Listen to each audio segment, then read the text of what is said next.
Γεια σας παιδιά, τι γίνεται? Έχοντας ανεβάσει πάρα πολλά άρθρα στο blog μας, στο scientificgeeks.blogspot.com. Αν δεν έχετε μπείτε, πολύ καλό.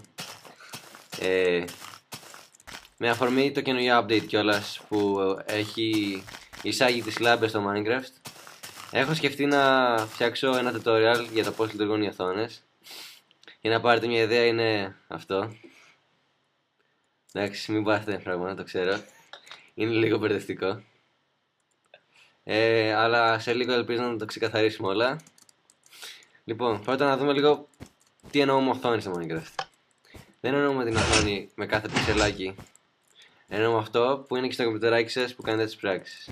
Για παράδειγμα, όταν θέλουμε να δείξουμε 0, μας δείχνει το 0. Πολύ χειρόπουλος, εντάξει. 1, 3, 4, 1, ό,τι αριθμό θες. Μέχρι το 9, γιατί δεν πάει, δεν το έχω κανένα διψήφιο. Λοιπόν, έχω βάλει και μια πίστα τώρα εδώ, για να είναι ολοκληρωμένο, να είναι πιο σύγχρονη η κατασκευή. Λοιπόν, ξεκινάμε. Ουσιαστικά αυτά δεν είναι κάτι, είναι οι χειριστές, ας πούμε, των αριθμών που πηγαίνουν προς το κάθε ψηφίο, και αυτό μπορεί να το γνωρίσουμε γιατί μπορεί να το κάνει και ο καθένας. Δεν είναι κάτι πολύπλοκο. Λοιπόν, ας ξεκινήσουμε από την οθόνη.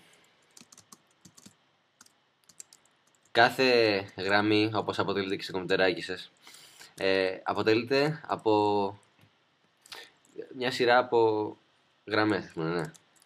Και έτσι έχουμε μια γραμμή εδώ, άλλη μία, και συνολικά είναι 7. Γι' αυτό και ονομάζεται και 7 segment display. Ελληνιστή οθόνη 7 κομματιών, ας πούμε. Συγγνώμη για τις κατάμεταφραση. Τέλος πάντων.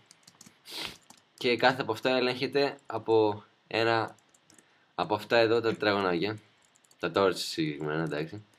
Τα torches ελέγχονται τώρα από αυτόν τον αποκωδικοποιητή, ο οποίος κάνει την εξής δουλειά.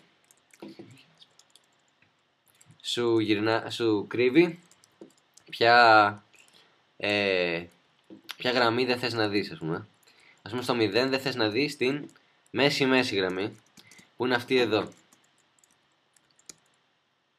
Πάμε σε ένα πιο απλό αριθμό, γιατί μετά είναι λίγο πιο πολύπλοκο.